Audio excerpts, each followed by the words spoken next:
Muy buenas tardes a todos los que están viendo este video y seguramente tú estás diciendo, bueno, ¿y qué voy a hacer en estos días que me quedan de cuarentena? Que en unas partes son 19, pero que yo ya llevo 10 y que están hablando los rumores de que posiblemente se vayan a extender. Y es una situación nueva para la cual no estábamos preparados. Nunca nos imaginábamos de entrar en una cuarentena, a duras penas lo veíamos en las películas y no estábamos preparados y mucho menos preparados a afrontar una cuarentena con nuestros hijos. Ya todo el tiempo nosotros teletrabajando en casa y los niños también encerrados en casa. Y ya la condición se hace muy diferente porque los periodos más largos que posiblemente hemos pasado son fines de semana en casa o unas cortas vacaciones de Semana Santa. Y pasábamos como que planeando ir a la finca, ir al centro comercial, ir a la playa y todo, pero ahorita es de crucero, como están algunos bromas o chistes o memes en las redes sociales, de crucero por la casa, cruzo para la sala, cruzo para el patio, cruzo por el pasillo, cruzo para la cocina. Y una de las cosas importantes aquí es que tenemos que tener cuidado de nuestra salud mental, de nuestra salud emocional y al mismo tiempo tener cuidado de la salud mental y emocional de nuestros niños. Son cosas importantísimas que tenemos que hacer. Y en este espacio que he decidido llamar En Casa Pensando Positivo, me he encontrado con una amiga que ya les voy a presentar. Ella es la psicopedagoga Patricia Álvarez Zapata, docente universitaria también del Instituto de Educación Física de la Universidad de Antioquia en el área de desarrollo humano. Lleva años de su vida entregado a la docencia y entregado a ese tesoro que nosotros los padres o madres tenemos, nuestros hijos. Yo he invitado a Patricia para que conversemos un poco de eso tan especial que debemos de hacer con nuestros hijos, partiendo de la base que tenemos que tener algunas precauciones especiales para no hacer muchas cosas también con nuestros hijos. Patricia, buenas tardes, ¿cómo estás? Buenas tardes, Carlos. Qué bueno acompañarte en este espacio. Muchas gracias a ti por aceptar este reto y por traernos eso que tienes en tu mente y en tu corazón, esa experiencia que muchos papás estoy seguro que van a valorar mucho porque vas a hablar desde la experiencia, ¿sí? Patricia, estamos en una situación muy especial que tú también la estás viviendo encerrada en tu apartamento y todos la estamos viviendo, pero tú ya tienes niños grandes o niñas grandes, ¿cierto? Sí, sí, sí. Ya pasé por ese ratico de acompañarla pues como en sus primeros años y ahora me disfruto ya su adultez joven porque realmente han sido momentos de crecimiento juntas. Ok, pero Patricia, hay personas que van a ver este video que tienen uno, dos o tres niños en etapas diferentes. Niño de 5 o 7 años, de pronto el niño de 10 años y de pronto el adolescente o joven nuevo que lo llamo yo de 12, 14 años. El encierro no es algo para el cual el ser humano esté preparado. ¿Qué hacer en esta situación? ¿Cuáles son las recomendaciones que nosotros como papá tenemos que tener en cuenta? ¿Cómo podríamos empezar a abordar este tema desde tu experiencia? Bueno, a mí particularmente me parece importante que replanteemos el concepto de encierro porque efectivamente puede tener muchas interpretaciones.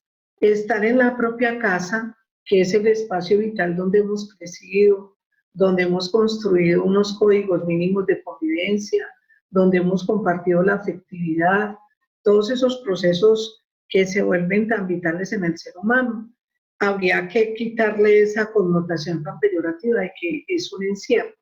Si bien es cierto las paredes o estamos confinados, pues estar aquí, la idea es también cambiar la concepción de que implica estar adentro de casa, ¿cierto? Hemos estado mucho tiempo fuera de ella y estar adentro no solamente es del espacio físico, sino también adentro de ese sistema en el que nos hemos reconfigurado como familia. Estar adentro es adentro también de nuestra propia esencia, de la esencia de nuestros hijos, de la esencia de esa comunicación y de ese lenguaje familiar.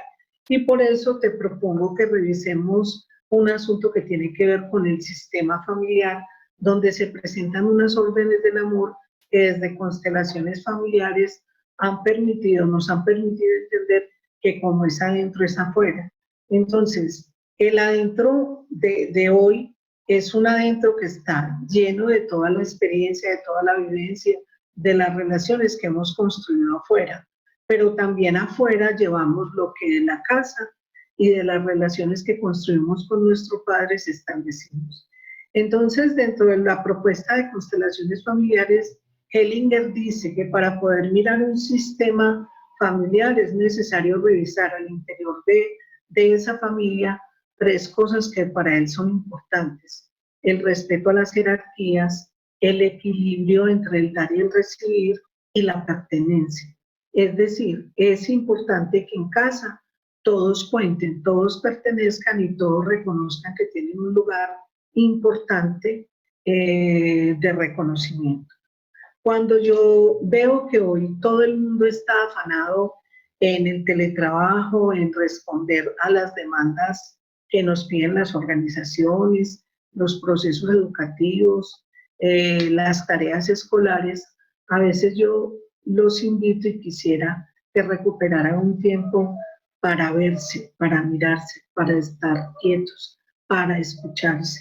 Al escuchar en el entorno familiar es una invitación bien importante para poder observar esos otros lenguajes que no son los de la actividad necesariamente ni de las palabras, que nos permiten solo hacerlo si nos bajamos de ese rol de querer estar haciendo cosas para entretener. A mí me duele. Tú dices algo muy importante. Aquí tocas varios temas bien importantes. Uno, la pertenencia y en ese lugar, en ese núcleo familiar. Pero acabas de tocar uno de los temas que más se ha perdido hoy en día, y es la escucha. Porque hasta antes de la cuarentena, papá, mamá, todos vivíamos en un acelere, corre, y los diálogos eran como unos monólogos. ¿Ya hizo tareas? Sí. ¿Ya hizo, ya tiene listo el uniforme? No. ¿Ya se va a acostar? Sí. Mi amor, ¿me preparaste la ropa para mañana? Sí. Monólogos. Y ahorita tú vienes y nos dices... Que no son comunicación. Exacto, que no son comunicación. Entonces tú vienes a decir pertenencia, lugar y escucharnos.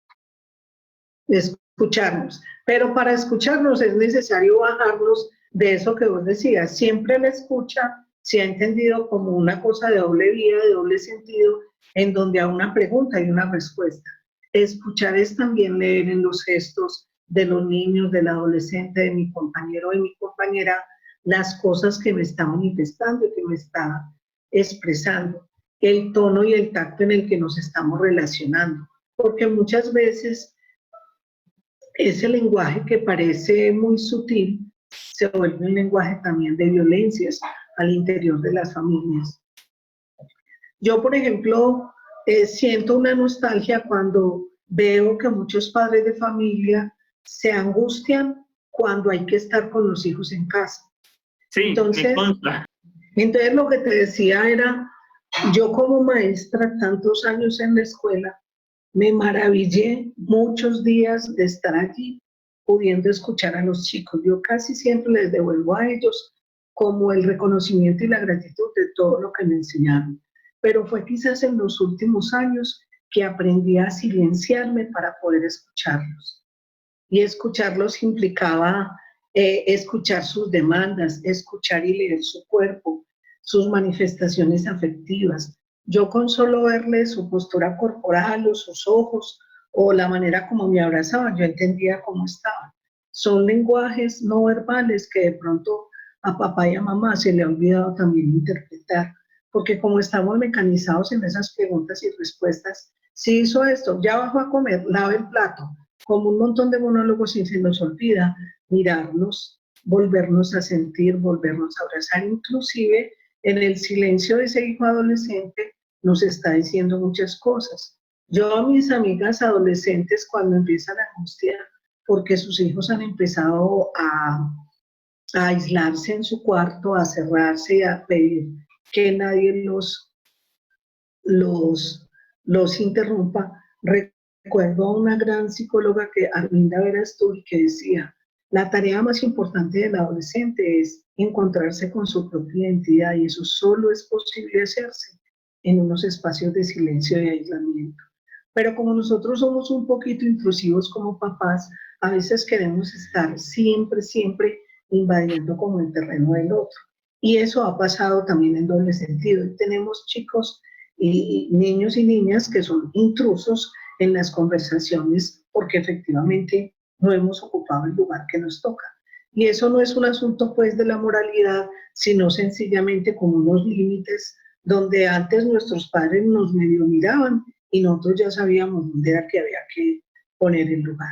Cuando yo vuelvo con esta insistencia de estar con los chicos como una posibilidad de volver a leerlos, es no necesariamente tener que estar haciendo cosas, es la conversación chévere, es en la comida, es solo observar. Humberto Martínez, un maestro que valoro mucho, médico, cuando leía mis primeras lecciones de poricultura decía, el desarrollo es una danza tan perfecta que uno no debería sino maravillarse con el crecimiento del otro. Y uno no es sino estar atento a ver jugar un niño espontáneo, es un niño que tiene propuestas, capacidades, desarrolla problemas, resuelve condiciones. ¿Por qué no entrar a ese espectro del niño, del adolescente y empezar a hablar en el lenguaje? Pero eso implica bajarnos de la necesidad de adultos que tenemos a toda hora de estar en una relación que atienda las demandas que queremos como padres. Solo estar, aprender a estar en las lógicas de ellos. Tú dijiste una frase hace un rato, dijiste que hay muchos papás angustiados por el solo hecho de pasar tiempo con los niños. Ahora también hay una angustia de qué voy a hacer, cómo voy a hacer, ¿sí? Entonces, y acabas de decir que los niños, al final dijiste que al final los niños también cuando están jugando y en su diario vivir, son niños que proponen, que tienen la capacidad de resolver, que tienen la capacidad de ayudar, que es disponernos a bajarnos y escucharlos. ¿Qué hacer con esa angustia que los papás hoy en día están viviendo? Porque lo he hablado ya con algunos padres y es, ¿qué lo pongo a hacer? ¿Qué lo pongo a hacer? ¿Qué lo pongo a hacer? O sea, que esté ocupado, y ves en redes sociales qué cantidad de personas ha sacado 30.000 listas por decir cualquier cosa, que se levante, que se bañe, que lea, que 5 minutos en esto, que 5, o sea, no entiendo esa dinámica tan saturada. ¿Qué podemos hacer? Mira, llevamos a la casa el eficientismo y el ritmo de agite que tenemos los adultos. Entonces, lo que queremos es reprogramarlos. Hay un concepto que se llama los niños del nido vacío. Son aquellos niños que están llenos de tareas, de retos, de cosas, de clases adicionales donde nunca hay tiempo para volver a mirarse.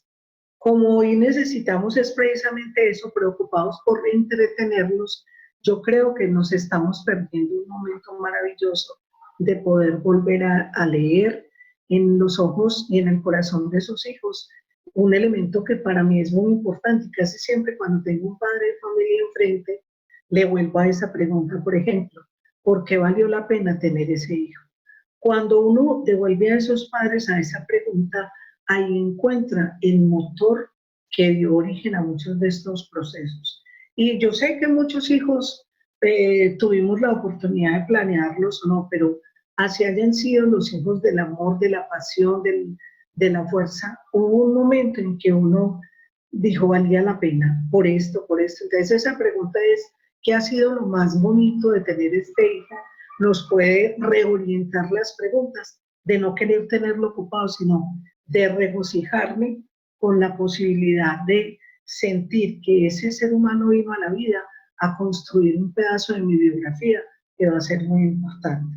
No toda mi biografía, porque todos sabemos que esos hijos tienen un destino, que van a construir un camino, y lo ideal es que los padres, no, porque muchos dicen, dejémoslo volar, no es que yo no tengo las alas de Ellos vinieron a mostrarnos su camino, a apoyarse en nosotros como esas muletas de vida que los ayudamos a sostener en un buen momento y que enhorabuena podrán volar como lo hicimos nosotros. Mira, por ejemplo, tan paradójica la vida. Hoy, esta experiencia de confinamiento nos está llevando a honrar a quienes nos trajeron al mundo, ¿cierto?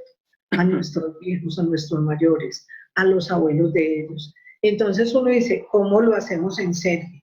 ¿Cómo si mi hijo me ve honrando a mi padre, me ve honrando a mi abuelo, me ve cuidando a mis ancestros, va a ser la mejor lección para que después ese hijo pueda entender el valor de que yo esté en su vida, ¿cierto? Pero no es un asunto de causa-efecto, sino que es de esos asuntos de esa condición humana que nos van a ayudar a construir una cadena amorosa donde la familia se vuelve un sistema armónico en donde todos aprendemos de todos. Entonces, bueno, yo deseo hacerles una solicitud muy amorosa a los padres que ante esta demanda de qué hago, revisen, ellos son los mejores maestros de sus hijos, que saquen a flote esa amorosidad y ese mago maestro que tienen en el corazón que les permita volver a reconfigurar esa posibilidad de acompañar a ese hijo que vino al mundo a través de ellos. Entonces, si no tengo que pensar en la receta que me van a dar para poder yo acompañarlo, de mí van a salir unas fuerzas muy lindas internas que van a permitir que ese niño o esa niña que fueron los seres del deseo, del amor, de la afectividad que hubo en una pareja, realmente hoy sientan a papá y a mamá como dos grandes líderes en sus procesos de vida. Ustedes no saben cuánto agradece un niño o una niña, porque uno los ha escuchado en sus encuentros cotidianos, cuánto agradece que mamá y papá estén desprevenidos, sin ninguna pregunta, sin ningún juicio, sin ninguna tarea, solo estar. Yo recuerdo, porque también mi hija fue víctima de una mamá cansada, agotada, pero yo recuerdo que cuando llegaba, lo que yo más quería jugar era jugar a la estatua o jugar a que ella me pintaba la cara y de pronto yo me quedaba dormida, pero yo en ese momento me entregaba a lo que ella realmente quisiera para sentir mi presencia, pero también si me disfrazaba, si me conversaba, si me abrazaba, si cantaba con ella, no era que teníamos que estar haciendo cosas juntas, era las condiciones de las dos, aún su mamá cansada o su papá fatigado, estaban ahí en presencia. Yo lo que entiendo, Patricia, yo lo que te entiendo entre todas las líneas, que lo que logro sacar ahí entre líneas es, uno, que le estás diciendo a los papás que se disfruten a sus hijos. Sí. Dos, que les estás diciendo disfruten el momento que estamos viviendo. ¿Sí? Y tres, que lo dijiste es como claro, casi que con palabras. Que los escuche. Señora. Que los escuche. Y tres, que lo dijiste casi con palabras textuales, que un niño se siente pleno cuando es atendido y escuchado. Sí, sí, pero no es esa escucha, como vos decías ahorita, del monólogo, ya arregló la casa, ya no sé qué, la tarea, sino dejar en la conversación. Inclusive hay un autor muy especial que se llama Sergi Torres, y él habla de todos hemos tenido superhéroes, ¿cierto? Sí, sí, y en la infancia, los superhéroes, porque lo encontré o lo trabajé con muchos adolescentes, pero veían en el superhéroe aquel elemento mágico o aquel ese sujeto del psiquismo que lo salvó en su infancia, bien fue de la soledad o de la violencia o de la angustia. Entonces ahora este autor que se llama Sergi Torres nos invita no a trabajar con superhéroes, sino a inventar intrahéroes. Sería un buen momento para que los padres, a ver, al niño que le está haciendo falta, yo a veces tengo miedo de... Espérate, él nos está invitando a qué? Se dañó la comunicación ahí. Él nos está invitando a crear ya no superhéroes, sino intrahéroes. Es decir, Ok. aquello que necesitamos potenciar cada uno frente a las demandas de vulnerabilidad que pueda tener cada ser humano, el niño y el adulto, porque el adulto también tiene momentos de mucha fragilidad. Por ejemplo, hoy los papás están angustiados en términos de la economía, de lo que va a pasar con después de la cuarentena, con la recesión económica. ¿Qué intrahéroe tendría que crearse un papá? Por ejemplo, tú, ¿qué intrahéroe te crearías para darle salida a una situación de esas? Por ejemplo, el capitán Oro, que va a ser un sujeto que te va a ayudar a entender que con lo que estás capitalizando ahora en términos de lo humano de tus hijos, eso va a ser más importante o más importante no, igual de importante que las cuentas que tengas que pagar, pero eso te va a dar la fuerza para sopesar eso. Porque, por ejemplo, hoy mucha gente invierte demasiado dinero en las actividades extras de los hijos porque creyeran que estar con ellos no es tan significativo. Entonces, pagamos por tardes de chocolate, pagamos por eventos deportivos adicionales, pagamos carísimos cursos de inglés, cuando de pronto el niño lo que quiere es saber que una hora de esas, que no le cuesta nada a su padre, puede estar ahí o a su mamá también. Yo hablo más del padre, pues porque las mamás de alguna manera estamos por lo menos más presentes en términos de que nos vean. Yo recuerdo cuando era pequeña, nosotros éramos 8 y uno llegaba a la escuela, de la escuela, y lo único que decía uno era al entrar por esa puerta era mamá, y la mamá de algún lado salía. Parecía como que si decir mamá era como salir un solecito, y ella muchos años, pues toda la vida, al lado de una máquina de coser, solo siempre estaba. Pero el solo hecho de saber que nos hacíamos al lado, de verla coser, inclusive ella nos pasaba las tiritas que quedaban de los vestidos y uno hacía como una cola, era como la manera de ella mantenernos vinculadas. Yo no recuerdo que mi mamá hubiera hecho grandes cosas conmigo, pero su presencia fue supremamente importante para edificar en mí algo que hoy valoro enormemente y es el sentido de la compañía. Imagínate Inclusive lo que mi acabas hija de decir. también. Imagínate lo grande que acabas de decir. O sea, tu mamá te pasaba tiritas para generar ese vínculo, pero ese sentido de presencia y de pertenencia, eso es lo que uno recuerda. Hace unos años atendí una familia en Bogotá, 2 niños y la mamá, y los niños como en el tercer encuentro me dijeron, Carlos, es que ya entendimos por qué mi mamá te trae aquí, ¿sí? Porque había un choque de comunicación entre mamá y niños, ¿sí? Y ellos estaban buscando que yo les ayudara a hacer esto. Y entonces les dije, bueno, ¿y qué entendieron? Es que, Carlos, mira, yo salgo del colegio y me recoge el conductor y me lleva a clases de equitación. Salgo de clases de equitación y voy a clases de inglés. Eso es el primer día. Martes, me recoge el conductor y me trae a la casa hasta tal hora y me lleva para clases de baile o ballet. A mi hermano lo llevan a fútbol y a karate. Y entonces mi mamá pasa. Entonces, claro, los niños pasó un tiempo de tanta lejanía que empezaron a decirle a la mamá de una forma no adecuada, pues para nosotros los adultos, con las herramientas o mecanismos que tenían esos niños en ese momento, y fue con su comportamiento, con lo que se llama mal comportamiento, a expresar esa necesidad. ¿Sí?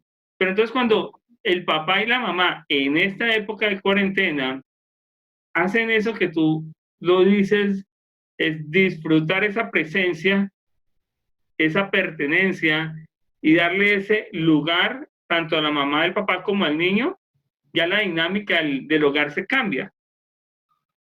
Porque mira, por ejemplo, entonces, supongamos un papá como tú, estás en teletrabajo, tus niños te tienen que esperar mientras estás en ese momento. Si la cosa no es muy formal, todos los que estamos en medio de lo virtual sabemos que cuando el chico interfiere no hay problema porque todos estamos poniendo al servicio de todos la intimidad de nuestro hogar y eso me parece súper bien.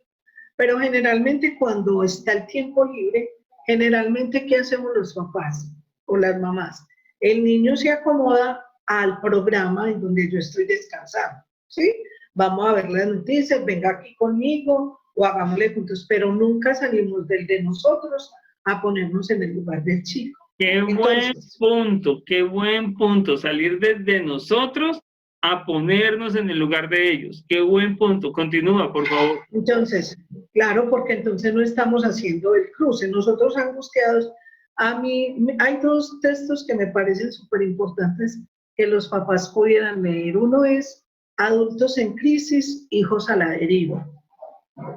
Adultos en crisis. Si hoy nosotros estamos en crisis, que somos como las personas que tenemos que contener las situaciones difíciles que también vienen con este tiempo, entonces, ¿qué va a pasar con los chicos? Ese es nuestro lugar.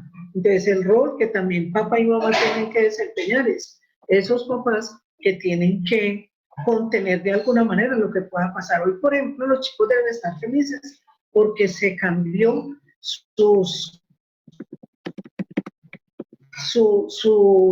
o valdría la pena preguntarles, o sea, ¿cómo se sienten con esto? Puede que diga, ay no, yo solo pasaba más chévere, porque es que mi mamá y mi papá todavía están interfiriendo en las cosas que, pero eso solamente lo sabemos si se lo preguntamos. Y lo otro es la sociedad del cansancio. La sociedad del cansancio de Burdurkheim es, como yo estoy en una dinámica de cansancio, el niño también lo tengo que asegurar que esté en una dinámica de fatiga para que estemos equilibrados. La mayor fatiga del niño deberá ser que todo su trabajo sea en función de sus actividades creativas, de su juego, inclusive cuando la gente dice, no, es que vamos pues a la parte formal, seria, hay que estudiar. ¿Quién dijo que estudiar? Si es realmente un elemento motivacional, es un espacio creativo, lúdico, no tiene que ser una tortura para los chicos. Yo veo que para un papá acompañar a hacer tareas es un tormento, porque al igual que comer. Yo recuerdo cuando estaba chiquita mi hija, que ella me decía, mamá, es que no he podido terminar la tarea. Cuando usted venga, yo le dije, claro, hija, pero yo sentía, me dice, es que cuando usted está, me fluye más la tarea. Yo no sé si era que yo se la hacía más rápido, no, pero yo siento que cuando estábamos las dos, pasaban ella cosas que le hacían más proactiva. Muchos chicos inclusive nos han dicho, mi mamá me deja servida la comida, pero cuando yo llego, nada más de verla y fría y que me la tengo que comer sola, no soy capaz de comer, aunque me dejó una despensa llena de comida. Recuperemos el sentido que tiene la presencialidad de papá y mamá en la vida de los chicos. Y por eso la segunda pregunta. La primera, ¿por qué valió la pena tener ese hijo? ¿Sí? ¿Por qué valió la pena? La segunda es, ¿por qué le dirían gracias? Todo lo que les ha generado. Qué bueno, así como están poniendo listado de tareas, cronograma de programas de lunes, martes, miércoles, quisieran una lista donde le agradecieran a esas personas que han vivido en familia, porque le darían gracias a esa mamá, a ese papá, a ese esposo, a esa pareja. Gracias por tolerarme, por acompañarme. Gracias por crear. Yo misma lo veo con mi chica, que ya no es una niña, todo lo que me ha movilizado con su estilo de pensamiento. Y yo soy gracias porque ella me mueve un poquito como mi campo energético y yo quedo como prendida y le devuelvo a ella en gratitud como todos los movimientos. Pero también es gracias porque como cuando estoy sola, no tengo ahí la devolución y la retroalimentación de lo que ella hace, entonces también es pensar que la familia es una pequeña organización y así como en las grandes empresas donde habitamos todos los días, hay feedback, hay retroalimentación, hay corrección, hay reingeniería, hagámosla también en casa, hagamos una reingeniería en casa para que entendamos qué es aquel tornillito que estamos desajustando y que necesitamos, pero no siempre desde el lugar del adulto. Dejemos que sea el niño al que también nos mire en su condición y pidámosle por favor, lo siento, ¿qué puedo hacer mejor? ¿Qué puedo hacer mejor yo? Porque entonces también en ese ejercicio, hola, no oigo, se dañó la... En pocas palabras, decirle al niño, a nuestros hijos, ese feedback. Porque una de las cosas que sí está clara es que estamos viviendo cosas nuevas. Tanto niño Sí. como papá. Pero yo me atrevería a decir de esta manera, que está más preparado un niño por su mente nueva, por esa apertura de que todo es una experiencia, a nosotros los adultos que ya tenemos unos hábitos tan marcados de estar, como tú lo dijiste ahorita al inicio, ese eficientismo de estar haciendo cosas.